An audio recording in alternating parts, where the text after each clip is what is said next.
பனங்காடு நம்ம பட்டறைக்கு வந்தோம். கீழே பார்த்த தாத்தா நம்மளும் இருக்கோம் வந்திருக்காரு. தாத்தா எத்தனை வயசுல இருந்து வேலை பார்க்க, எத்தனை வருஷமா வேலை பார்த்துட்டு இருக்கீங்க? நான் வந்து பார்க்க எனக்கு இப்போ 60 வயசு நடக்கு. 60 வயசு ஆயிட்டு. ஆமாம். இந்த வயசுலேயும் வேலை தான். ஆமாம். எத்தனை வயசுல ஆரம்பிச்சிய வேலை? நான் ஒரு 15 வயசு இருக்கும். 15 வயசுல இருந்து. அப்போ சம்பளம் எவ்வளோ? அப்போ 3 ரூபா 4 ரூபா தான். 3 4 ரூபா 2 ரூபா அப்படி. இப்போ 300 ரூபா. 3 ரூபாயில இருந்து 300 ரூபாய்க்கு வந்திருக்கீங்க. ஆமாம். நம்ம காலங்கள் வந்து அவ்வளோதான். இருக்கு. அவ்வளோதான் வளர்ந்துருக்கு. ஆமாம். 3 ரூபா அதுக்கடுத்து 2 0 300 ரூபா. 2 ரூபாயில பார்த்துருக்கு. 2 ரூபாயில் 1 ரூபாயிலேருந்து. அவ்வளோ காலத்துல இருந்தே உழைச்சி இப்போ 300 ரூபாயில தான் வந்து நிற்கு. 3 பிள்ளைகள் வடகை வச்சு அதை கட்டி கொடுத்தாச்சு.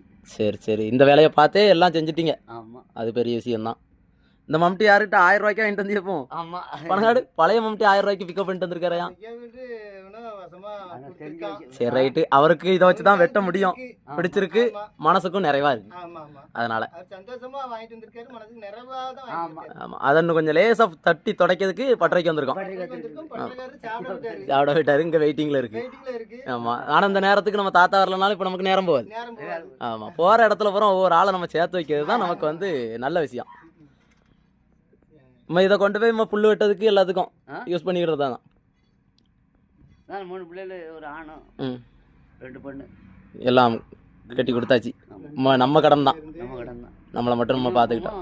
அந்த ஏது சம்பளம் தான். இந்த பொம்பளைகள் கூட வேலைக்கு போகிறது தான் அந்த சம்பளம் தான். அவங்கள வழி நடத்திக்கிட்டு அப்படியே போய்கிட்டு இருக்கு. நல்ல விஷயம். வயக்காடு வயல்லாம் கிடையாது. ஆரம்பத்துல இருந்தே கூலி வேலை மட்டும்தான். கூலி வேலை மட்டும்தான். கூலி தொழிலாளி தான்.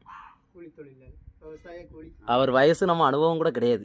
என்ன 200 ரூபா போடுவேன். 200 ரூபா போடுவேன். வாங்கி போடுறது. முன்னேசி வாங்கி வாழை போடுவேன். அந்த வாழை வாங்கி போட்டுட்டு அந்த நம்ம